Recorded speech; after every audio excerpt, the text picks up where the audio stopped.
Hello everyone, welcome to MS point, তোমাদের ফিজিক্সে one stop destination. আর আমরা যেরকম থার্মোডাইনামিক্সের পুরো সিরিজটা কমপ্লিট করছিলাম, সেই রকম ভাবে আজকেও থার্মোডাইনামিক্সের পরের টপিকটা নিয়ে চলে এসেছি। এবং এই টপিকে কমপ্লিটলি কি করবো, ফার্স্ট ল সম্বন্ধে যা যা জিনিসপত্র ছিল, তার সঙ্গে যা যা থার্মোডাইনামিক প্রসেসগুলো ছিল, সেগুলো সব পড়া হয়ে গেছে আই গেস তোমাদের। এবার যেটা পড়বো সেটা হচ্ছে সেকেন্ড ল এর প্রেমাইসটা। সেকেন্ড ল সম্বন্ধে কি আছে, সেকেন্ড ল কি বলেছে, তার আগে কি আছে না আছে, কত রকমের প্রসেস হয়, রিভার্সিবল, ইরিভার্সিবল, তো এই কমপ্লিট ডিটেলটা তুমি এই ভিডিওটার মধ্যে পেয়ে যাবে। তাহলে আই হোপ তুমি ভিডিওটা শুরু থেকে শেষ অবধি দেখো এবং খাতাতে নোটস বানিয়ে দেখো। এবং তাতে কি হবে, যাতে পরীক্ষার সময় তোমাদের একটা নোট হ্যান্ডি থাকে। নিজের হাতের লেখা নোট সবসময় বেস্ট হয়। সবসময় মনে রাখবে, এটা আমাদের সাইকোলজিক্যাল নেচার। আমাদের হাতের লেখা দিয়ে আমরা যদি পড়ি, আমরা খুব তাড়াতাড়ি সেটাকে বুঝতে পারি এবং সেটাকে খুব তাড়াতাড়ি মনে রাখতে পারি। তাই আমি সবাইকে বলবো, ভিডিওটা যখন দেখতে বসেছো, পেন পেপার নিয়ে রেডি হয়ে যাও এবং ভিডিওটা চলো স্টার্ট করি। ভিডিওটা স্টার্ট করার আগে একটা বলার কথা, সেটা হচ্ছে আমি দেখতে পাই যতজন এইখানে চ্যানেলে আসো এবং ভিডিও দেখো, তাদের মধ্যে অনেকজনই চ্যানেল সাবস্ক্রাইব করো না। মোস্টলি 70%-এর মতন, 30% মতন মোটামুটি সাবস্ক্রাইব করে, আমি 70%-এর মতন আনসাবস্ক্রাইব। তাদেরকে বলার উদ্দেশ্য, তোমরা যখন চ্যানেল যখন এসেছো, এইরকম কন্টেন্ট তোমাদের জন্য সারা বছর ধরে আসতেই থাকবে রেগুলারলি বেসিসে। তাই তোমাদেরকে বারবার করে বলা, চ্যানেলটা সাবস্ক্রাইব করানো, যাতে তোমাদের পড়াশোনা যেন কোনো রকম কোনো ব্যাঘাত না ঘটে। এবং কখনো কখনো তোমাদের কোনো জিনিসের টপিক বুঝতে পারছো না, তার জন্য ভিডিও সার্চ করছো, সেটা না করে আমার এই চ্যানেলের মধ্যে কমপ্লিটলি প্লেলিস্ট করে আমরা ভিডিওগুলো বানিয়ে রেখেছি, যাতে খুব সহজে তুমি গিয়ে টপিক ধরে ধরে পুরো টপিকটাকে তুমি কমপ্লিট করতে পারবে একদম ওয়ান শটের মতন করে। ওকে, তাহলে চলো। আর লাস্ট আরেকবার কথা বলে দিই, সেটা হচ্ছে যে তোমরা যদি আমার কাছে অফলাইনে ভর্তি হতে চাও, তার জন্য সমস্ত ডিটেলস নিচে দেবো। আমার কল নাম্বার, হোয়াটসঅ্যাপ নাম্বার এবং কোন কোন লোকেশনে পড়াই, আমার ফেসবুক হ্যান্ডেল, আমার ইনস্টাগ্রাম হ্যান্ডেল, সব কিছু নিচের মধ্যে দেওয়া রয়েছে। তোমার যেভাবে পারবে সেভাবে কমিউনিকেট করতে পারো, শুধু পড়ার জন্য না। যদি অন্য কোনো ডাউট থাকে, আমার কাছে না পড়লেও যদি তুমি আমার থেকে জানতে চাও বা কোনো জিনিস আমার থেকে হেল্প চাও, সেখানে আমাকে রিচ আউট করতে পারো। No problem, I don't mind at all. আমার ভালোই লাগে যখন বাইরে থেকে অনেক জায়গা থেকে অনেকে যখন কেউ কল করে আমার থেকে যখন কিছু সাজেশনস নেয় বা যখন কিছু ডিসিশন নেওয়ার থাকে, সেখানে বলতে পারে না, সেই রকম জায়গাতে তোমরা যখন কল করো, আজকেও হয়েছে এরকম, তো আমার খুব ভালো লাগে, আমি খুব অ্যাপ্রিসিয়েট করি। এইভাবেই চাই আমাদের ফ্যামিলিটা আরো বাড়ুক। আমাদের ফ্যামিলি খুব তাড়াতাড়ি 700 সাবস্ক্রাইবার ক্রস করে যাচ্ছে হয়তো, এবং খুব তাড়াতাড়ি হয়তো 900 কি 1000 সাবস্ক্রাইবার হয়তো কমপ্লিট হয়ে যাবে ভিডিওটা আস্তে আস্তে। তাহলে তোমাদেরকে আগে থেকেই অনেক আগাম থ্যাংক ইউ এই চ্যানেলটাকে আরো সাকসেসফুল করার জন্য। তাহলে ওকে, চলো এবার কিছু না বলে ভিডিওটা স্টার্ট করা যাক। ফাইন, তাহলে আজকে আমাদের টপিকটা কি, সেকেন্ড ল অফ থার্মোডাইনামিক্স। ঠিক আছে, সেকেন্ড ল অফ থার্মোডাইনামিক্স আমরা কি করব, আমরা সেকেন্ড ল অফ থার্মোডাইনামিক্সে যাব, কিন্তু যাওয়ার আগে আমাদের একটা ক্লোজার দরকার। ঠিক আছে, যে হ্যাঁ, ফার্স্ট ল অনেক দিন ধরে অনেকগুলো ভিডিও হলো, 7টার মতন ভিডিও, 6টা-7টার মতন ভিডিও হয়ে গেছিল, বোধহয় 5টার মতন, বাট এক একটা ভিডিওর লেন্থ খুব বেশি ছিল। যাকে তো সেইখানে ফার্স্ট লকে আমরা টাটা বাই বলে দিল। এইটুকু সেকেন্ড ল শুরু করার আগে আমরা এইটা বলে এগোবো যে ফার্স্ট ল থেকে আমরা এত কিছু পড়লাম, বাট কি কি শিখিয়ে গেল না ফার্স্ট ল আমাদের কি কি জিনিসপত্র এখনো ডাউট রেখে দিয়ে গেল, limitations of first law of thermodynamics. সেইটা করে তবে আমরা সেকেন্ড দিকে যেতে পারবো। কারণ ফার্স্ট ল অফ থার্মোডাইনামিক্স যেটা আমরা শিখতে পারিনি, হোপফুলি আমরা চেষ্টা করবো সেই জিনিসপত্রগুলো সেকেন্ড ল থেকে শেখার। তাহলে চলো আমরা দেখে নিই যে ফার্স্ট ল অফ থার্মোডাইনামিক্স থেকে কি কি জিনিসপত্র মিসিং। এগুলো কিন্তু ভুল না, এগুলো কোনো রেক্টিফিকেশন, এগুলো লিমিটেশন। লিমিটেশন মানে হচ্ছে কোথায় কোথায় লিমিটেড হলো, কোন কোন জায়গাগুলোতে এ আর আমাকে বোঝাতে পারলো না, কোন কোন জায়গাগুলো আমাদের খামতি রেখে গেল, সেইগুলো হচ্ছে লিমিটেশন। তাহলে চলো দেখে নিই এর মধ্যে কি কি লিমিটেশন গুলো পেয়েছি। প্রথম, ইট does not indicate the direction of transfer of heat. এটি তাপ স্থানান্তরের দিক নির্দেশ করে না। মানে মানে ওখানে কখনোই তোমায় বলছে না যে হট বডি থেকে কোল্ড বডিতে হিট যাচ্ছে না কোল্ড বডি থেকে হট বডিতে হিট যাচ্ছে। হ্যাঁ, এটা কি কথা? হ্যাঁ, এটা একটা কথা। আমরা তুমি সবসময় যদি ভেবে দেখো যে হট বডি থেকে কোল্ড বডিতেই যদি সবসময় হিট যায়, তাহলে সেটা সবসময় ভুল কথা। এরকমও হয় যে কোল্ড বডি থেকে হট বডিতে হিট ট্রান্সফার করা যায়। সেকেন্ড ল অফ থার্মোডাইনামিক্স আমরা সেসব দেখবো। তো তাই জন্য এটা একটা খুব মেজর ড্রব্যাক ফার্স্ট লয়ের, এটা বলে না যে হিটটা কোন দিক থেকে কোন দিকে যাচ্ছে, হট থেকে কোল্ড না কোল্ড থেকে হট। ফাইন, তাহলে এটা গেল আমাদের ফার্স্ট পয়েন্ট। সেকেন্ড পয়েন্ট কি, it does not tell anything about the conditions under which heat can be converted into mechanical work. আমরা দেখে জানি যে ওয়ার্ক ডান আর এনার্জি হ্যান্ড টু হ্যান্ড চলে। ঠিক আছে, আমরা এনার্জি খরচ করলে ওয়ার্ক ডান করতে পারি, তেমনি যদি কারোর উপর ওয়ার্ক ডান করি সেটা এনার্জিতে স্টোর হয়ে যায়। তাই শুধু হিট নিয়ে কথাবার্তা যখন বললে সেটা ইনকমপ্লিট কনভারসেশন হয়ে যায়। হিটের সঙ্গে সঙ্গে কিন্তু ওয়ার্ক ডানটাও মেনশন করতে হয়, তার কারণ হিট দিয়ে আমরা মেকানিক্যাল ওয়ার্ক ডান পেতে পারি। ঠিক আছে, যেমন কোথাও যদি একটা কয়লা বা এরকম কিছু জ্বালানো হয়, সেখান থেকে কি হয়, স্টিমকে বয়েল করা হয়। স্টিমকে বয়েল করে সেটা সেই স্টিমকে টারবাইনের প্রতি চালনা করা হয়। তাতে কি হয়, তাতে আমরা ওয়ার্ক ডান পাচ্ছি। সেই ওয়ার্ক ডান খরচা করে আবার আমরা তৈরি করতে পারছি কি, ইলেকট্রিসিটি তৈরি করতে পারছি। আমরা বুঝতে পারছি যে হিট আর অন্যান্য ফর্ম অফ এনার্জি আর ওয়ার্ক ডান, এগুলো সবই হচ্ছে লিঙ্কড। তো তাই জন্য কিভাবে এনার্জি এক রকম রূপ থেকে অন্যরকম রূপে, বা এনার্জি এক ফর্ম অফ এনার্জি থেকে অন্য ফর্ম অফ ওয়ার্ক ডান, বা ওয়ার্ক ডান থেকে এনার্জি, এই যে ফরম্যাটগুলো সম্বন্ধে কিন্তু কোনো আইডিয়া প্রোভাইড করতে পারে না ফার্স্ট ল। রাইট? ওকে, তাহলে সেকেন্ড লটা, এই সেকেন্ড লিমিটেশনটা পড়লাম। Third, it does not indicate the extent to which heat energy can be converted to mechanical work continuously. এটি তাপ শক্তিকে ক্রমাগত যান্ত্রিক কাজে রূপান্তরিত করার পরিমাণ নির্দেশ করে না। খুব জটিল কথা। থার্মোডাইনামিক্সে তোমরা শুরু থেকেই জানো যে বই পড়তে শুরু করলে, সেটা তুমি যে ল্যাঙ্গুয়েজে বই পড়ো না কেন, তুমি বাংলায় পড়ো বা ইংলিশে পড়ো, সব জায়গাতে কিন্তু ওর লিঙ্গুইস্টিকটা কিন্তু খুব টাফ, ওর ল্যাঙ্গুয়েজটা কিন্তু বেশ জটিল, ঠিক আছে, কারণ এটা খুব প্রিমিটিভ টপিক, তাই জন্য এর ল্যাঙ্গুয়েজটাও কিন্তু বেশ প্রিমিটিভ বলে মনে হবে, তাই জন্য একবারে বুঝতে পারবে না। তাই এই টপিকের জন্য ভিডিওটা কিন্তু খুব দরকার, সেটাই আমি ভেবে এই টপিকের উপর আমি আগে ভিডিও বানানো শুরু করলাম। ওকে, এবার চলে আসি টপিক এই জিনিসটাতে, যে ধরো কোনো একটা জিনিসে হিট তো রয়েছে, কিন্তু তুমি হিট থেকে মেকানিক্যাল এনার্জি তৈরি করছো, খুব ভালো কথা, ওয়েল এন্ড গুড, কিন্তু কতক্ষণ পারবে, কোন লিমিট অব্দি পারবে, সেইটা তোমার কাছে ক্লিয়ার নয়, রাইট? দেখো এই জিনিসটা কিন্তু এখন তুমি বুঝতে পারবে না, তুমি যখন সেকেন্ড লো যখন পড়বে তখন তো মনে হবে আচ্ছা এইটার কথা বলছিল, এই জিনিসটা ছিল হচ্ছে ওই জিনিসটা, যেটা আমি তখন বুঝতে পারিনি, এখন বুঝতে পারবো, ঠিক আছে? তাই এই জিনিসটার উপর খুব বেশি জোর দিও না, জিনিসটাকে পড়ে নেওয়ার চেষ্টা করো। এই ভিডিওটা যখন ধীরে ধীরে আর এগোবে তখন তুমি বুঝতে পারবে এই লাইনস গুলোর মানেটা অ্যাকচুয়ালি কি। ওকে, চলো যাই পরেরটাতে, দেখি কি বলছে। It is a device which converts continue, আচ্ছা heat engine, sorry heat engine নিয়ে পড়ছে। হিট ইঞ্জিন কি? হিট ইঞ্জিনটা হচ্ছে it is a device which converts continuously heat energy into mechanical energy in a cyclic process. খুব মাথায় রাখতে হবে। তাহলে বেসিক্যালি হিট ইঞ্জিন কি করে? হিট ইঞ্জিন কারোর থেকে হিট নেয় অ্যাজ ইনপুট, আর আউটপুটে কি দেয়? মেকানিক্যাল এনার্জি দেয়, ঠিক? তাহলে এটা কি বলে হচ্ছে হিট ইঞ্জিন। আচ্ছা, আর কি? আর এটা কি সবসময় কি সাইক্লিক প্রসেসে কাজ করে। সাইক্লিক প্রসেসে কাজ করে মানে কি? সাইক্লিক প্রসেসে কাজ করে মানে হচ্ছে যে আমি যখন প্রসেসটা স্টার্ট করলাম, প্রসেসটা যখন এন্ড হবে, আমি এক্স্যাক্টলি আগের স্টেটে ফিরে যাব। ওকে, সেই সময় আমার মাইক্রোস্কোপিক ভেরিয়েবলস গুলো পি ভি টি যাই থাকুক না কেন, সেইগুলো আফটার ফুল কমপ্লিশন সেটা যেন পি ভি আর টি হয়, সেটা যেন P one V one T one না হয়, ঠিক? তাহলে সাইক্লিক প্রসেসে কি হয়? মাইক্রোস্কোপিক ভেরিয়েবলস গুলো সেটা কিন্তু কোনো রকম কোনো চেঞ্জ হবে না। ফাইন, এই নলেজটা নিয়ে আমরা আগে যাই। তাহলে ওয়ার্কিং প্রিন্সিপাল এন্ড এফিসিয়েন্সি, ঠিক আছে? আচ্ছা, হিট হিট ইঞ্জিন কিভাবে কাজ করে? হিট ইঞ্জিনের মধ্যে তিনটে জিনিস থাকে।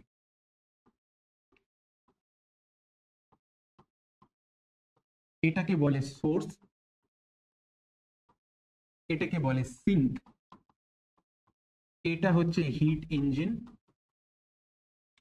কি করে হিট পাম্প বা হিট ইঞ্জিন? যে একটা হট অবজেক্ট, ঠিক আছে, সেখান থেকে হিটটাকে এক্সট্রাক্ট করবে, এক্সট্রাক্ট করে ও যতটা পারে ওয়ার্ক ডানে কনভার্ট করতে পারলো, ওয়ার্ক ডান করলো, কিন্তু তারপরে যতটা ওয়ার্ক ডানে কনভার্ট করতে পারলো না, সেটা লস হয়ে বেরিয়ে গেল। একটা সিম্পল এক্সাম্পল দিই, ধরো একটা হিট পাম্প, সে একটা জিনিস থেকে হিটটাকে নিয়ে মেকানিক্যাল এনার্জিতে কনভার্ট করছে, কিন্তু সেটা করতে গিয়ে নিজেও তো গরম হয়ে যাচ্ছে, তাই না?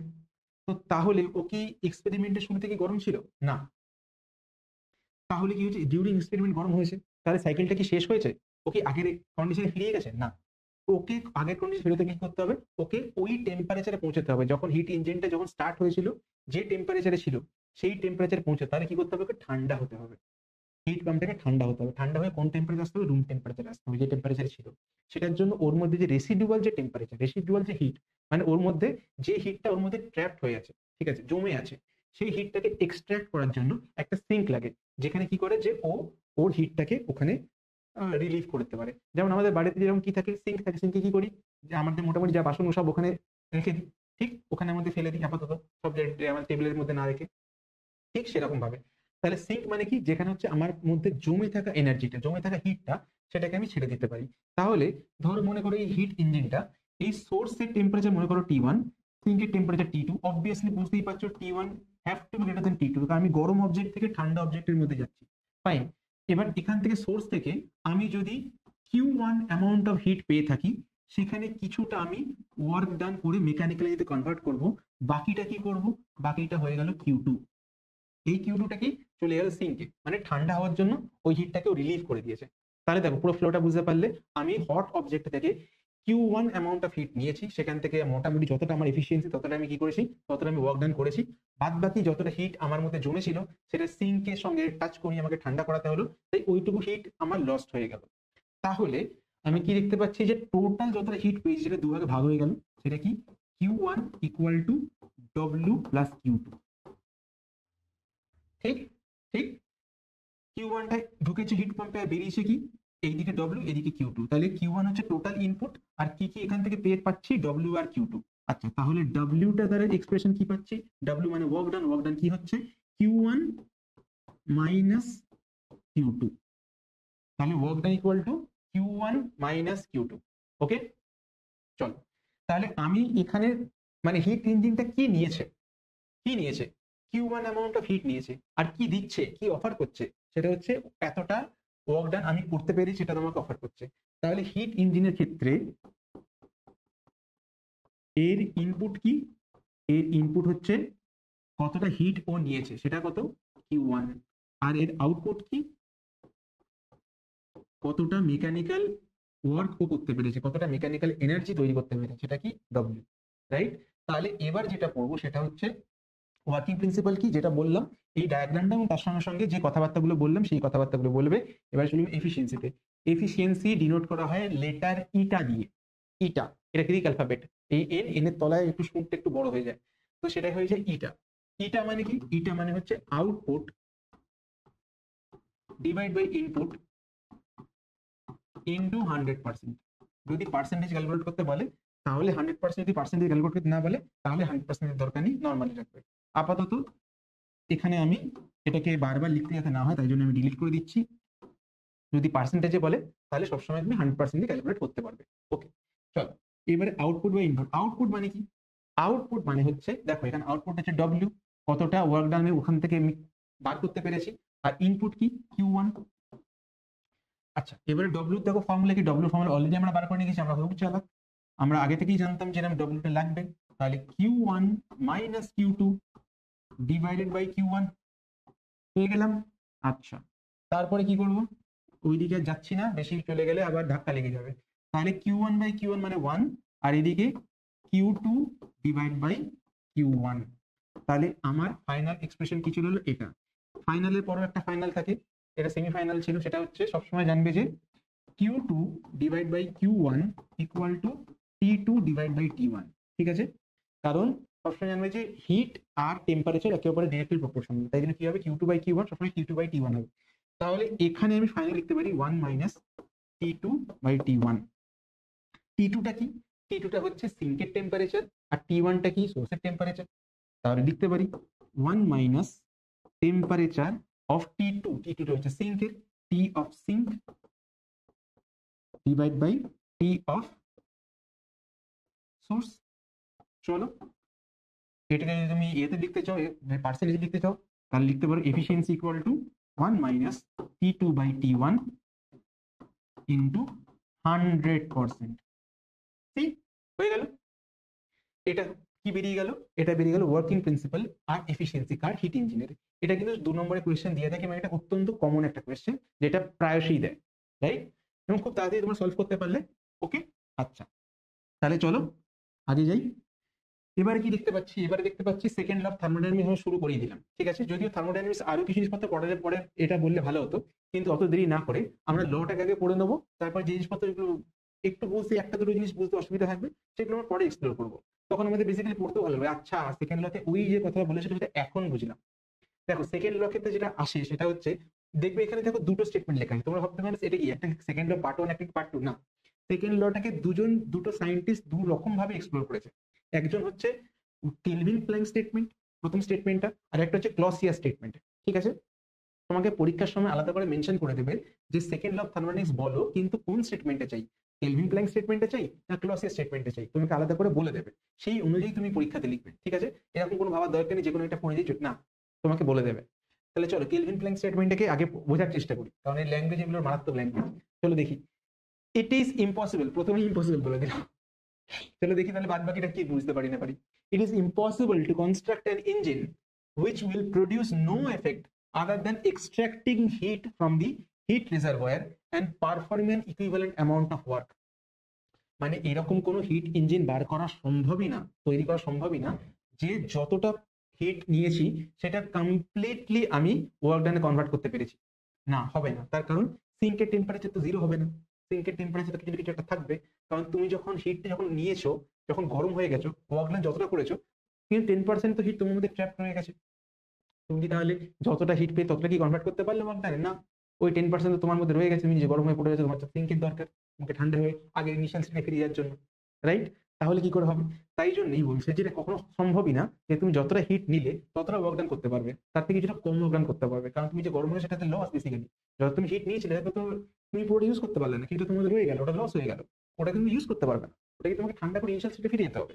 তো তাই জন্য এরকম কোনো সিস্টেম ডেভেলপ করা পসিবলই না, এরকম হিট ইঞ্জিন তৈরি করা পসিবলই না যেখানে কমপ্লিটলি কমপ্লিটলি যে হিটটা আমি রিসিভ করেছি সেই হিটটা থেকে আমি ওয়ার্ক ডানে করতে পারি, কনভার্ট করতে পারি। ফাইন, ওকে।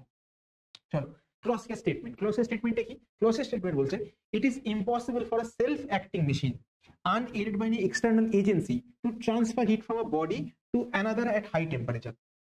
ঠিক আছে, এটা বেসিক্যালি বলছে রেফ্রিজারেশন সাইকেল নিয়ে কথা। ঠিক আছে, এই বেসিক্যালি হিট পাম্পের দু রকম হয়, একটা হচ্ছে কার্নট ইঞ্জিন, একটা হচ্ছে রেফ্রিজারেটর।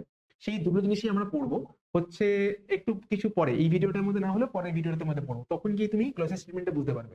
ক্লসিয়াস স্টেটমেন্টটা রেফ্রিজারেশনের পরে পড়লে ভালো হয়, বাট ঠিক আছে আমি চেষ্টা করবো যখন আমি রেফ্রিজারেশন সাইকেলটা যখন পড়াবো, রেফ্রিজারেশন সাইকেল বলতে যেটা আমাদের ফ্রিজের মধ্যে সাইকেলটা ইউজ করা হয়, ওখানে কি করে যে ঠান্ডা অবজেক্ট থেকে আরো হিট এক্সট্রাক্ট করে গরম অবজেক্ট মানে হচ্ছে এনভায়রনমেন্টে ছড়িয়ে দেওয়া হয়।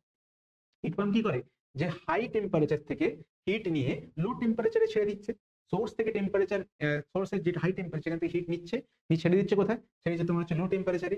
তেমনি রিফ্রিজারেশন কি উল্টো হয়, যে যেটা ঠান্ডা মানে ফ্রিজের ভিতরটা, সেখান থেকে আরো হিট এক্সট্রাক্ট করে নিয়ে আমি বাইরে করে দিচ্ছি, সারাউন্ডিংসে ছেড়ে দিচ্ছি। সেইভাবে করাটা খুব ডিফিকাল্ট, কারণ হিট ন্যাচারালি কোল্ড অবজেক্ট থেকে হট অবজেক্ট দিয়ে যাবে না। ঠিক আছে, তোমাকে বাইরে থেকে এমন একটা ওয়ার্ক ডান করতেই হবে, বাইরে থেকে একটা এক্সটার্নাল এজেন্ট লাগবে যে তোমাকে কোল্ড অবজেক্ট থেকে হিট এক্সট্রাক্ট করে গরম অবজেক্টের মধ্যে ট্রান্সফার করতে পারবে। আই গেস বুঝতেই পারলে পুরো কনসেপ্ট, রিফ্রিজারেশনের জিনিসটা কাইন্ড অফ ক্লিয়ার করে দিলাম, আমরা তুমি ব্যাপারটা বুঝতে পারলে। আবার পড়ছি, it is impossible for a self acting machine. ঠিক আছে, সেলফ অ্যাক্টিং মেশিনটা নিজে নিজে কাজ করছে। ঠিক আছে, ওখানে কোনো হিট পাম্পের কিছু লাগবে না।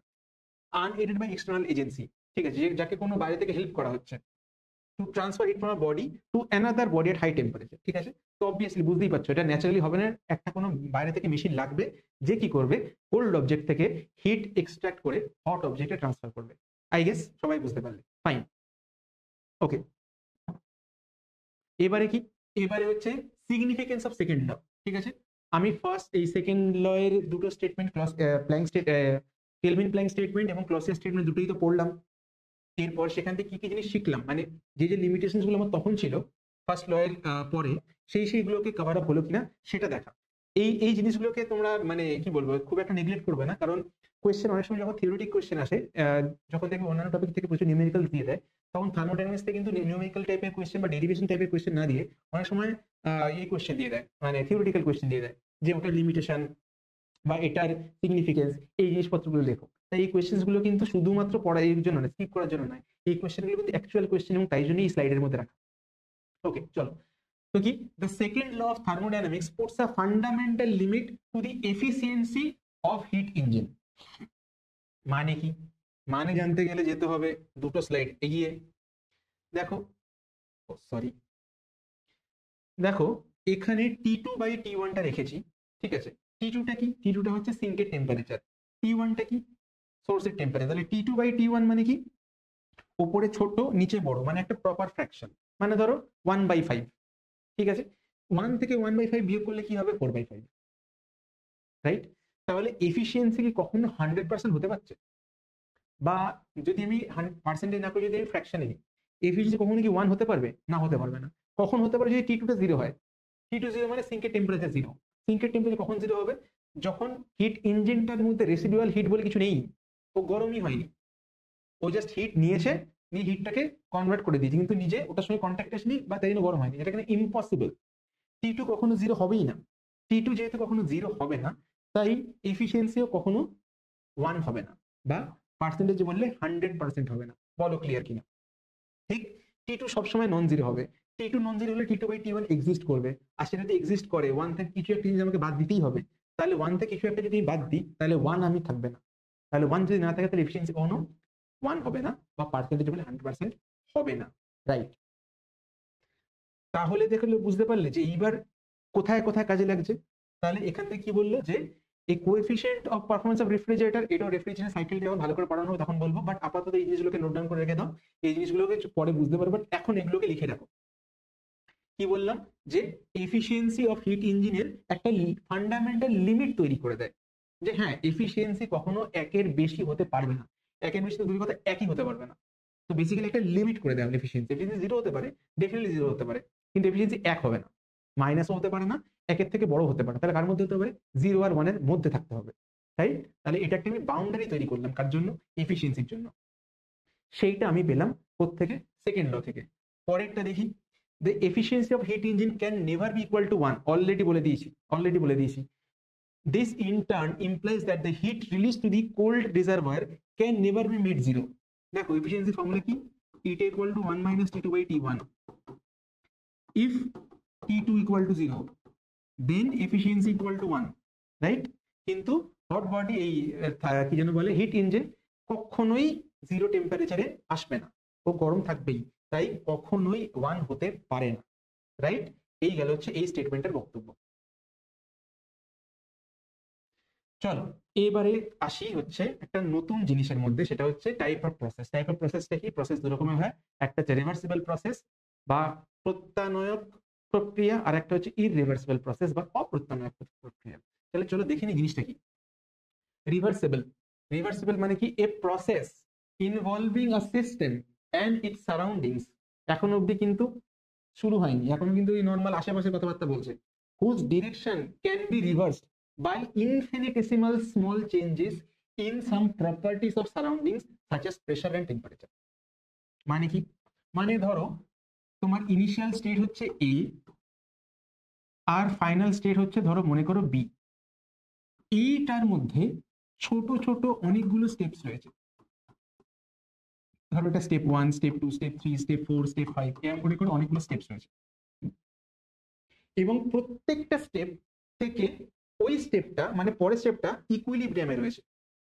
মানে মানে স্টেপ 1 আর স্টেপ 2 ইকুইলিব্রিয়ামে রয়েছে, মানে 1 থেকে 2 এ যেতে গেলে আমার কোনো এফর্ট লাগছে না, আর 2 থেকে 1 এ ফিরে আসতে গেলে কোনো এফর্ট লাগছে না। তাই জন্য 1 থেকে 2 এ যাওয়া বা 2 থেকে 1 এ আসা একই ব্যাপার। এ থেকে বি অবধি এতগুলো যে স্টেপস, ধাপে ধাপে জিনিসপত্রগুলো, যেমন আমরা কি করি, যেমন আমরা সিঁড়ি দিয়ে ধরো মনে করে নামছি, এক ধাপ করে নামলে যখন নামতে পারি, তেমনি এক ধাপ করে আমরা পিছনে ফিরে আসতে পারি। কেন? কারণ এগুলো অনেক ছোট ছোট ছোট ছোট ছোট ছোট ছোট ছোট স্টেপ দিয়ে তৈরি হচ্ছে, বুঝলে? তাই জন্য এক পা এগোনো আর এক পা পিছনে দুটোই পসিবল, তার জন্য খুব একটা আমাদের খাটতে হয় না, ঠিক? আর ইররিভার্সিবল প্রসেস হচ্ছে, ছোটবেলা হয়তো অনেকে পড়ে, অনেকে দেখেছো এই স্লিপ বা ওই মেরি গো রাউন্ড বা কিছু একটা কি যেন বলে একটা, তো ওই স্লিপ মানে এরকম একটা কি থাকতো, লোকে সিঁড়ি দিয়ে করে উঠতো, উঠে স্লিপে করে চলে আসতো। ওখানে কি হতো, ওখানে একবার যখন প্রসেসটা স্টার্ট হয়ে যাবে, খুব ফাস্ট প্রসেস এবং ছোট ছোট স্টেপে না, একবারে হবে। তাই জন্য আর ওটাকে ফিরে উঠে উপরে যাওয়া যায় না। তুমি একবার যখন গড়াতে শুরু করেছো, সেটা কিন্তু ধীরে কখনো তুমি উপরে রিট্রাক্ট করতে পারবে না, ঠিক আছে? কায়দা মারলে করতে পারবে, সে চেষ্টা করলে তো অনেক অনেক কিছু করা যায়, বাট আই হোপ তুমি এক্সাম্পলটা বুঝতে পারবে যে ছোট ছোট স্টেপ মেনটেন করে যখন আমি কোনো কিছু করি, তাহলে সেই ছোট ছোট স্টেপ মেনটেন করে কিন্তু ফিরে আসতে পারি।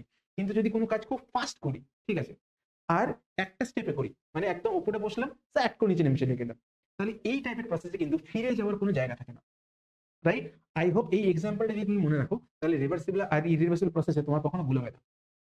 দেখো কি বললাম, তাহলে process involving a system and surroundings whose direction can be reversed by infinitesimal small changes, মানে খুব ছোট ছোট চেঞ্জ করে, in some properties of surroundings such as pressure, temperature, মানে প্রেসার হোক টেম্পারেচার হোক, এগুলোকে ধীরে ধীরে ধীরে ধীরে বাড়ালে কি হয়, সেটাকে আবার ফিরিয়ে আনা যায়। রিভার্সিবল মানে হচ্ছে আবার আগের জায়গায় ফেরা যায়। তুমি ধরো এ থেকে 1 এ গেছো, 1 থেকে 2 থেকে 2 থেকে 3 তে গেছো, 3 থেকে তুমি একেবারে এতে আসতে পারবে না, 3 থেকে তোমাকে 2 এ যেতে হবে, 2 থেকে আবার 1 এ যেতে হবে, 1 থেকে তুমি আবার এ কে ফিরে আসতে পারো। তেমনি এ থেকে তুমি ধীরে ধীরে ধীরে বিতেও যেতে পারো, বি থেকে ধীরে ধীরে ধীরে এতেও ফিরে আসতে পারো, কিন্তু ছোট ছোট বেবি স্টেপস, একবারে বড় বড় করলে কিন্তু হবে না, তুমি পৌঁছাতে পারবে না। ওকে, আচ্ছা, কন্ডিশন ফর রিভার্সিবিলিটি। কখন রিভার্সিবল প্রসেস হবে? It has to be stable and it has to be really slow. In each step the system has to be in equilibrium. দেখো, যা বলার অলরেডি আমি বলেই দিয়েছিলাম, ঠিক আছে? এটাকে স্লো হতে হবে, আর কি হতে হবে, স্টেবল হতে হবে, আর কি প্রত্যেকটা স্টেপে ওকে কিন্তু ইকুইলিব্রিয়াম মেনটেন করতে হবে। মানে এ আর বি আলাদা কিছু না, এ এর সাথে 1 থার্মাল ইকুইলিব্রিয়াম, 1 এর সাথে 2 ইকুইলিব্রিয়াম, 2 এর সাথে 3 ইকুইলিব্রিয়াম, 3 এর সাথে 4 ইকুইলিব্রিয়াম, মানে প্রত্যেকের সাথে ইকুইলিব্রিয়াম। তাই একটা ইকুইলিব্রিয়াম স্টেট থেকে অন্য ইকুইলিব্রিয়াম স্টেটে আমরা যাচ্ছি না, আমরা একই ইকুইলিব্রিয়াম স্টেটের মধ্যে রয়েছি। এই কেসটাকে আমরা কি বলবো, এই কেসটাকে তখনই বলবো এই রিভার্সিবল প্রসেস হলে তখনই এটা হবে। ওকে, তাহলে এক নম্বর পয়েন্টটা বোঝা গেল। Second, in this system any dissipating force should not be present. Dissipating force মানে কি? ডিসিপেটিং ফোর্স মানে হচ্ছে যে ফোর্স তোমাকে বাধা দেয়, তোমার এনার্জিটাকে নষ্ট করে। যেমন যেমন লেটস সে ধরো তুমি একটা বল ঘোরাচ্ছে, ঠিক আছে, সেখানে ফ্রিকশন চলে এলো, তাহলে কি হবে? ওর ওপর যে একটা অপোজিং ফোর্স কাজ করছে, অপোজিং ফোর্সে কি করছে? অপোজ করছে, ওর মধ্যে থেকে জমে থাকা স্টোরড এনার্জিটা সেটাকে নষ্ট করার চেষ্টা করছে, রাইট? ঠিক, তাহলে কি হবে? তাহলে ওর যে এনার্জিটা পরে কিছুক্ষণ পরে গেলে কমে গেল, তাহলে আগের স্টেট আর পরের স্টেটের মধ্যে কি ইকুইলিব্রিয়াম থাকলো? থাকলো না। তাহলে কি হবে? তাহলে ধীরে ধীরে ধীরে ধীরে ওইটা ইররিভার্সিবল প্রসেস, মানে বলটার এনার্জি ধীরে ধীরে যখন কমে যাবে তুমি ওটাকে আগের স্টেটে ফিরিয়ে আনতে পারবে না, কারণ বলের তখন স্টেট আর এখন স্টেট আলাদা, কারণ দুজনের ভেলোসিটি আলাদা। কারণ আগে ভেলোসিটি বেশি ছিল, ফ্রিকশন অপোজ করে ভেলোসিটি কমিয়ে দিয়েছে, তাই স্টেটটা চেঞ্জ হয়ে গেছে, বুঝলে? তাই জন্য কিন্তু দুটো স্টেট আলাদা, তাই তাদেরকে ফিরিয়ে আনা যাবে না। অবভিয়াসলি তাহলে কি করতে, বাইরে থেকে এক্সটার্নাল ফোর্স অ্যাপ্লাই করতে হবে, সেটা আলাদা কথা, যাচ্ছি না সেটাতে। আমাদেরকে পুরো প্রসেসটা হচ্ছে নিজে নিজে করতে পারা, ঠিক আছে? নিজে নিজে সামনে থেকে শুরু একদিকে বা উল্টো দিক থেকে পিছনের দিকে, এই পুরোটা নিজে করতে পারে কিনা সেটা দেখতে পারা, রাইট? আচ্ছা, তো তাহলে in the system any dissipating force, ঠিক আছে, শুড নট বি প্রেজেন্ট, থাকবে না, meaning it is an idealistic case. হ্যাঁ, এটা একটা কথা, যে এটা একটা আইডিয়ালিস্টিক কেস, এইরকম কেস কখনো হতেই পারে না, ঠিক আছে? তুমি এমন কোনো এক্সপেরিমেন্ট, এমন কোনো জায়গা পাবেই না যেখানে ডিসিপেটিং ফোর্স নেই। ডিসিপেটিং ফোর্স সব জায়গাতে রয়েছে। তাহলে তাহলে কি হবে? তাহলে কিন্তু এই যে পুরো যে সিনারিওটা পড়ছে একটা আইডিয়াল কন্ডিশন, এটা প্র্যাকটিক্যালি কখনো পসিবল না। বাট কেন পড়ছি? তার কারণ আইডিয়াল কেসটা পড়াটা সোজা, প্র্যাকটিক্যাল কেস পড়াটা কঠিন। ঠিক, আইডিয়াল কেস হলে কি হয়, তুমি আইডিয়াল কেসে মানে কি? আইডিয়াল কেস মানে হচ্ছে লেটস একটা ধরো স্টুডেন্ট, ঠিক আছে, সকালবেলা ঘুম থেকে ওঠে, তারপরে এই অমুক থেকে তমুক সময়ের মধ্যে স্নান টান করে খেয়ে দেয়, তারপরে এই সো এন্ড সো টাইম থেকে স্কুলে যায়, স্কুল থেকে এসে পড়তে বসে, পড়তে বসে পড়তে যায়, টিউশনসে যায়, সেখান থেকে ফিরে চলে আসে। সে কখনো একদম কখনো ইনস্টাগ্রাম কি ভাবে, হয়তো কোনো গ্রামের নাম, হয়তো ফেসবুক, হয়তো জানে কোনো বইয়ের নাম, হয়তো এইসব মানে কিছু জানি না, কোনোদিন গেম জীবনে খেলি না, গেম যা খেলেছে ক্রিকেট আর ফুটবল, তাও মাঠে গিয়ে। একটা আইডিয়াল স্টুডেন্ট তুমি ইমেজিন করতে পারবে, ঠিক আছে? তুমি তার সারাদিন কি করছে না করছে, কোন সময় কি করছে না তুমি জানতে পারবে, লিখতে পারবে। কিন্তু যদি একটা প্র্যাকটিক্যাল স্টুডেন্ট, তুমি জানোই না কি করছে ও, ও হয়তো স্কুলে বসে আছে, ও বাড়িতে বলেছে স্কুলে গেছে, কোথায় চলে যাচ্ছে ঠিক নেই।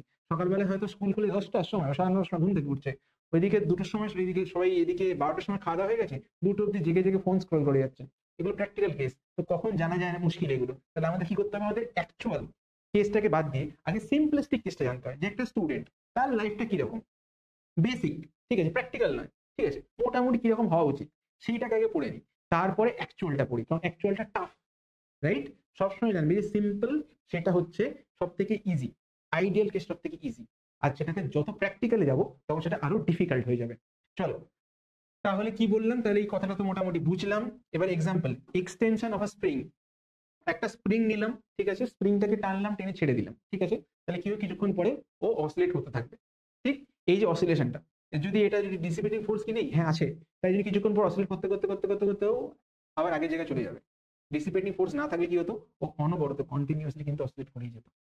তাহলে বাট আমরা যদি বাদ দিই, আমরা যদি ধরি এটা আইডিয়ালিস্টিক কেস বলছি, ঠিক আছে, আমরা প্র্যাকটিক্যালি যাচ্ছি না, তখন কি হবে? তখন কিন্তু এটা কি কেস? তখন কিন্তু এটা হচ্ছে তোমার এটা রিভার্সিবল প্রসেস। আর কি? Slow adiabatic compression and expansion of the gas. এই স্লো কথাটা, এই স্লো মানে রিভার্সিবল। যেখানে দেখবে কোনো প্রসেস খুব স্লোলি কাজ করছে, স্লো কাজ করছে মানে স্টেপে স্টেপে কাজ করছে, স্টেপে স্টেপে কাজ করছে মানে প্রত্যেকটা সময় ইকুইলিব্রিয়াম মেইনটেইন করছে, তার মানে ও রিভার্সিবল হবে, ঠিক আছে? Slow is your keyword, slow মানেই হচ্ছে রিভার্সিবল, মোটামুটি এটা ধরে নেওয়া যায়। তারপর কি?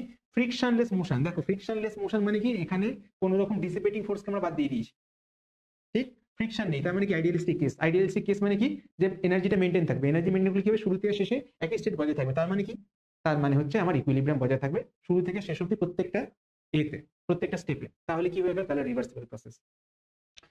5 নম্বর, আচ্ছা, 3 নম্বর বাদ গেছে, electrolysis with no resistance in electrolyte. বুঝতেই পারছো, ইলেকট্রোলিসিসের মধ্যে যখন যে লিকুইডটার মধ্যে ইলেকট্রিসিটি যায়, সে কিছু রেজিস্ট্যান্স নিশ্চয়ই দেয়, সেইটাকেই আমরা ইন্টারনাল রেজিস্ট্যান্স বলি, যে সেলের ক্ষেত্রে। কিন্তু সেটা যদি না থাকতো তাহলে কি হতো? তাহলে কারেন্ট ফ্লো হতো উইদাউট কোনো রেজিস্ট্যান্স, তাহলে কি হতো? কোনো পোটেনশিয়াল ড্রপ তৈরি হতো না মাঝখানে।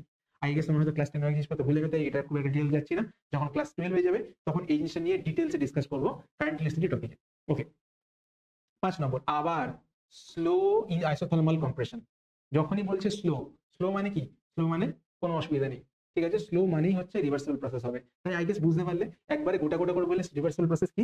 রিভার্সিবল প্রসেস মানে হচ্ছে যেখানে একটা ইনিশিয়াল স্টেট, একটা ফাইনাল স্টেট থাকবে, ইনিশিয়াল থেকে ফাইনাল স্টেটে একবারে যাবে না, ধীরে ধীরে ছোট ছোট স্টেপ বাই স্টেপ মেনটেন করতে করতে যাবে। প্রত্যেকটা স্টেপে কি থাকবে, ইকুইলিব্রিয়াম মেনটেন করে চলবে।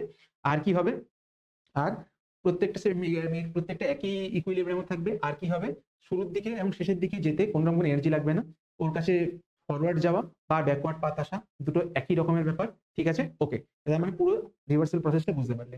এবারে চলে যাবো ইররিভার্সিবল প্রসেস। ইররিভার্সিবল প্রসেসটা কি, এটা একটা আইডিয়ালিস্টিক প্রসেস নয়, এটা প্র্যাকটিক্যাল কেস যেটা কিনা হয়ে থাকে, সেটাতে হচ্ছে ইররিভার্সিবল প্রসেস। দেখো, a process that cannot be reversed to its original state without addition of energy. ঠিক আছে, মানে আমি ইনিশিয়াল স্টেটে ছিলাম, সেখান থেকে ফাইনাল স্টেটে চলে এসেছি, ফাইনাল স্টেট থেকে ইনিশিয়াল স্টেটে এমনি আসতে পারবো না। ঠিক আছে, আমার ওয়ার্ক ডান করতে হয়, বাইরে থেকে ওকে এলাকা লাগবে, যাকে ঠেলা দেবে, কিছুটা এনার্জি ওকে দেবে। যে এনার্জিটা হয়তো লস হয়ে গেছিল, এনার্জিটা লস কেন হয়েছিল, কোনো ডিসিপেটিং ফোর্সের জন্য হয়েছিল। ঠিক আছে, ধরো মনে করো কোনো বল যাচ্ছিল গড়াতে গড়াতে, ঘাসের মধ্যে দিয়ে গড়াতে গড়াতে যাচ্ছে, তাই জন্য ফ্রিকশন হচ্ছে, ফ্রিকশনের জন্য বল ভেলোসিটি কমে গেছে। আবার যদি বলটাকে যদি লাত মারে, তাহলে বলটা আবার আগের ভেলোসিটি চলে যাবে। আগের ভেলোসিটি মানে হচ্ছে যে স্টেট থেকে শুরু করেছিল, যতটা ভেলোসিটি ছিল সেই ভেলোসিটি আবার অ্যাটেন্ড করবে। কখন অ্যাটেন্ড করবে, যখন তাকে আবার বাইরে থেকে এক্সটার্নাল ফোর্স দিয়ে ওকে পুশ করা হবে, রাইট। এখানে কিন্তু বল আগের স্টেটে ফিরে যাওয়ার কথা বলছি না, মানে যেখান থেকে স্টার্ট করলাম সেখানে আগের ভেলোসিটি ফিরে যাওয়ার কথা বললাম। আই হোপ তোমার কাছে ব্যাপারটা ক্লিয়ার হয়ে গেল। ওকে, তো তাহলে process that cannot be reversed to its original state without addition of energy, এমন একটি প্রক্রিয়া যা শক্তি যোগ না করে আসল অবস্থায় বা আগের অবস্থায় ফেরত নিয়ে আসা যায়, আনা সম্ভব নয়। ওকে, তাহলে এটা গেল কি, এটা গেল হচ্ছে আমার ইররিভার্সিবল প্রসেসের আমার এক্সপ্রেশন। ওকে, আচ্ছা, এবার কি কোয়েশ্চেন নাম্বার, এই স্টেপ এ নাম্বার 1, পয়েন্ট নাম্বার 1, এগুলো সবই হচ্ছে পয়েন্টস, এই জিনিসগুলো জানতে হয়, প্রপার্টিজ এগুলো সব। Generally processes involving corrosive effect such as friction, viscosity, electrical resistance are irreversible. ঠিক আছে, কোরোসিভ, কোরোসিভ মানে ডিসিপেটিভ, ঠিক আছে, যেটা তোমাকে বাধা দিচ্ছে। ঠিক আছে, সেই রকম ফোর্স বলতে কি, ফ্রিকশন, সলিডে সলিডে হলে ফ্রিকশন, জলে মানে লিকুইড লিকুইডে হলে ভিসকসিটি, আর ইলেকট্রিসিটিতে হলে রেজিস্ট্যান্স। এই জিনিসগুলো যেখানেই প্রেজেন্ট সেখানে তোমার শক্তি নষ্ট হচ্ছে, সেখানে তোমার এনার্জি লস হচ্ছে, তার মানে সেটা ইররিভার্সিবল প্রসেস হয়ে গেল। আর কি, আর কি, অল ন্যাচারাল স্পন্টেনিয়াস প্রসেস আর ইররিভার্সিবল। যে কোনো জিনিসটা স্পন্টেনিয়াসলি হচ্ছে, যেমন মনে করো এই পয়েন্টটাকে যদি উপর থেকে যদি আমি জাস্ট ড্রপ করে দিই, উপর থেকে নিচে পড়ছে, এটা একটা স্পন্টেনিয়াস প্রসেস। ঠিক আছে, এটা কি ইররিভার্সিবল, কারণ অবজেক্টটা নিচে পড়তে পড়তে হঠাৎ করে উপরের দিকে উঠে চলে আসবে না, রাইট। এটা ব্যাকওয়ার্ড পাথ ফলো করতে পারবে না, কারণ তার মানে যে প্রসেসটা স্পন্টেনিয়াসলি নিজে থেকে হয়। ঠিক আছে, ধরো কোনো জিনিস, একটা মানুষ ধরো বাচ্চা থেকে বড় হচ্ছে, এটা স্পন্টেনিয়াস প্রসেস, তুমি বাচ্চা থেকে বড় হতে পারবে না সে। ঠিক আছে, তো এই জিনিসটা হচ্ছে ইররিভার্সিবল। তাহলে এইখানে আমাদের কাছে মেন হেডিংটা কি, মেন হেডিংটা হচ্ছে স্পন্টেনিটি, স্বতঃস্ফূর্ততা। যদি কোনো প্রসেস যদি স্পন্টেনিয়াস হয় তাহলে কি হবে, তাহলে সেটা সব সময় কি হবে, ইররিভার্সিবল হবে। তারপর একটা point number 3, irreversible processes are not apparently stationary. ঠিক আছে, that is they occur suddenly without restriction of occurring in successive steps of smallest change. ওরে বাবা, অনেক বড় বড় কথাবার্তা, তুমি লিখে নাও বই টই খুলে বা কি যেন বলে, ভিডিওটাকে পজ করে, বাট আমি এটাকে তোমাকে বুঝিয়ে দিচ্ছি। এটা মানে হচ্ছে যে এই স্টেপটা হঠাৎ করে হবে এবং খুব তাড়াতাড়ি হবে, আর এর মাঝখানে কোনো ছোট ছোট স্টেপ থাকবে না। ঠিক আছে, তুমি যখন স্লিপের উপর থেকে নিচে গড়াতে শুরু করলে, তুমি হঠাৎ করেই গড়াবে। ঠিক আছে, তো এরকম এরকম না যে কোনো ছোট ছোট স্টেপ দিয়ে তুমি গড়াচ্ছ, তুমি যে শুরু আর শেষ, ঠিক আছে, খুব ফাস্ট হবে, তখনই সেটা ইররিভার্সিবল। আর কি, পয়েন্ট 4 হচ্ছে, if the system is returned to previous state and all changes are reversed, the work in forward process and the reverse process will be unequal. Very important topic, very important point. ধরো আমি point 1 থেকে point 2 তে গেছি, মাঝখানে কোনো intermediate steps তো নেই, তারপর একটা ইররিভার্সিবল প্রসেস। ধরো 1 থেকে 2 তে যেতে আমার ওয়ার্ক ডান করতে হচ্ছে W1, 2 থেকে 1 এ যেতে আমার ওয়ার্ক ডান করছে W2, তাহলে ডেফিনেটলি বলতে পারি W1 is not equal to W2, definitely. Clear, বুঝতে পারলে যে ফরওয়ার্ড পাথ আর ব্যাকওয়ার্ড পাথে ওয়ার্ক ডান সেম হবে না। ওকে, ফাইন। এক্সাম্পল, এক্সাম্পল কি, রিলেটিভ মোশন উইথ ফ্রিকশন। বলেই দিচ্ছি, ফ্রিকশন কি, ডিসিপেটিং ফোর্স, ফ্রিকশন যেখানে থাকবে বা ওই রকম যে কোনো ডিসিপেটিং ফোর্স থাকবে, তখন কি এনার্জি কমে যাবে, এনার্জি কমে গেলে তাহলে আগে প্রথম স্টেট আর শেষের স্টেটের মধ্যে ডিফারেন্স তৈরি হয়ে গেল, তাহলে কি হয়ে গেল, ইররিভার্সিবল প্রসেস তৈরি হয়ে গেল, right. Second, heat transfer. Heat কি হয়, যখন এক জায়গা থেকে অন্য জায়গায় যায় সেখানে রেজিস্ট্যান্স ফ্লো করে। কি, ডিফিউশন। ডিফিউশন কি, ডিফিউশন একটা স্পন্টেনিয়াস প্রসেস, যে হাই কনসেন্ট্রেশন থেকে বেশি ঘনত্ব থেকে লো কনসেন্ট্রেশন মানে কম ঘনত্ব থেকে ছড়িয়ে পড়ছে, এটা কি স্পন্টেনিয়াস প্রসেস। এটাকে তুমি ফেরত আনতে পারবে না, গ্যাসকে বলতে পারবে না যে ওরে আবার ফিরে আয়, না ওরা শুনবে না। ওদের নেচারই হচ্ছে হাই ডেন্সিটি থেকে লো ডেন্সিটি থেকে ছড়িয়ে পড়া। ইলেকট্রিসিটি ফ্লো থ্রু রেজিস্ট্যান্স, যখন এই রেজিস্ট্যান্সের মধ্যে দিয়ে ইলেকট্রিসিটি যখন যাবে তখন কিছুটা ভোল্টেজ ড্রপ নষ্ট হবে, আর তার সঙ্গে সঙ্গে কিছুটা কি এনার্জি লস হবে। তোমরা জানো যে H = I²RT, ওই অ্যামাউন্ট অফ হিট লস হয়ে যায়। তাহলে কি রেজিস্ট্যান্সে যাওয়ার আগে স্টেট আর রেজিস্ট্যান্স ক্রস করার পরে স্টেট, দুটো স্টেট কি এক না, কারণ তার মধ্যে অনেকটা অ্যামাউন্ট অফ হিট লস্ট হয়ে গেছে, ওর এনার্জি অনেকটা কমে গেছে। যেহেতু এনার্জি কমে গেছে তাহলে আগের পর্যায়ে তাহলে কখনোই ফিরে আনতে পারবো না, তাহলে এটা কি হয়ে গেল, ইরিভার্সিবল প্রসেস। ক্লিয়ার? তাহলে আমার মনে হয় এই সমস্ত টপিকগুলোকে তোমরা পয়েন্টসগুলোকে তোমরা বুঝতে পারলে। জাস্ট কি করব, জাস্ট এরপরে আমরা ডিফারেন্সটা পড়ে নেবো। যেহেতু তোমাদের পয়েন্টসগুলোকে ভালো করে পড়ে নিয়েছো, আমার মনে হয় না ডিফারেন্সটা পড়তে খুব একটা অসুবিধা হবে। ডিফারেন্স দেয় 2 নম্বর বা 3 নম্বরের কোয়েশ্চেন আসে। যদি তোমরা আগের টপিকটাকে ভালো করে, এই যে আগের পয়েন্টগুলোকে ভালো করে পড়ে থাকো, তাহলে এগুলোকে পড়তে কোনো অসুবিধা হবে না। তবুও কষ্ট করে যখন লিখেছি তাহলে কষ্ট করে একটু পড়ে নাও। দেখো, reversible process, first point, it takes place in an infinite number of infinitesimally small steps that to take one take infinite time to occur। ওরে বাবা, মানে হচ্ছে এটা অনেকগুলো ছোট ছোট ছোট ছোট ছোট ছোট স্টেপস এর কম্বিনেশন দিয়ে তৈরি। ঠিক, যেহেতু এরকম কম্বিনেশন দিয়ে তৈরি তাহলে কি হবে, তাই জন্য আগের স্টেপে ফিরে যাওয়া যায়। আর এখানে কি, it takes place in a single step, এক স্টেপে, লোকাল ইনিশিয়াল স্টেপ ব্যাস, তার সাথে পরের স্টেপ, মাঝখানে কোনো ইন্টারমিডিয়েট কোনো স্টেপস নেই। আর কি, it is imaginary and it assumes the presence of frictionless and weightless piston। ঠিক আছে, এটা ইমাজিনারি, এটা অ্যাকচুয়ালি হয় না। ঠিক আছে, তাহলে তাহলে আমাদের কি ধরতে হবে, একটা ফ্রিকশনলেস সারফেস ধরতে হবে। ফ্রিকশনলেস সারফেস তো হয় না, এমন কোনো সারফেস তৈরি হয় না যেটা কমপ্লিটলি ফ্রিকশনলেস। আবার হচ্ছে ওয়েটলেস পিস্টন। ওয়েটলেস পিস্টন মানে কি, মানে ধরো তুমি একটা যদি পিস্টন যদি নাও, এর যে বেসটা, ধরো কোনো গ্যাস এক্সপ্যান্ড করছে, তো এইখানটাতে যে ঢাকনাটা যেটা রয়েছে সেটা পিস্টনের দেয়ালের সঙ্গে কি হবে, একটা ফ্রিকশন তৈরি হবে। সেই ফ্রিকশনকে ওভারকাম করে উপরে উঠতে হচ্ছে, তাহলে তাই তো, তাহলে কি হচ্ছে, তাহলে ওকে অ্যাডিশনাল ওয়ার্ক ডান করতে হচ্ছে। তাহলে কি হচ্ছে, ওর এনার্জি নষ্ট হচ্ছে। এনার্জি নষ্ট হচ্ছে কেন, কারণ ডিসিপেটিং ফোর্স রয়েছে, আর ডিসিপেটিং ফোর্স রয়েছে মানেই ওটা ইরিভার্সিবল প্রসেস হয়ে গেল, রাইট? তাহলে এই যে ফ্রিকশনলেস এন্ড ওয়েটলেস পিস্টন, এটা কখনো পসিবল না, এটা ঠিক কথা। কোথায় পসিবল না, কোথায় পসিবল না, রিভার্সিবল প্রসেস পসিবল না। It is real, exactly, and can be performed actually. ঠিক আছে, আমরা তো ধরেই নিয়েছি যে এটা কি, এটা হচ্ছে একখানা কি যেন বলে, এই যে সারফেসটা এটা ফ্রিকশনলেস, এবং এটা একটা এক নির্দিষ্ট ওয়েট রয়েছে, সেই ওয়েটের এগেইনস্টে কি ওটাকে এক্সপ্যান্ড করতে হচ্ছে।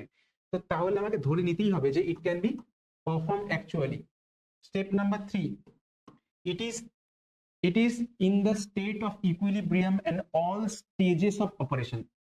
ঠিক আছে, যে একটা প্রসেসে ইনিশিয়াল স্টেট থেকে ফাইনাল স্টেট অবধি অনেকগুলো ছোট ছোট স্টেপ থাকবে, আর প্রত্যেকটা স্টেপ একে অপরের সাথে ইকুইলিব্রিয়ামে থাকবে, right? Okay, it is in equilibrium state only the initial and final state of operation. মানে ফাইনাল স্টেট আর ইনিশিয়াল স্টেট তার মধ্যে সম্পর্ক, মাঝখানে কোনো স্টেপই নেই, তাহলে তাদের সাথে ইকুইলিব্রিয়াম হওয়ার তো কোনো জায়গা আজ দেখতেই পাচ্ছি না আমি।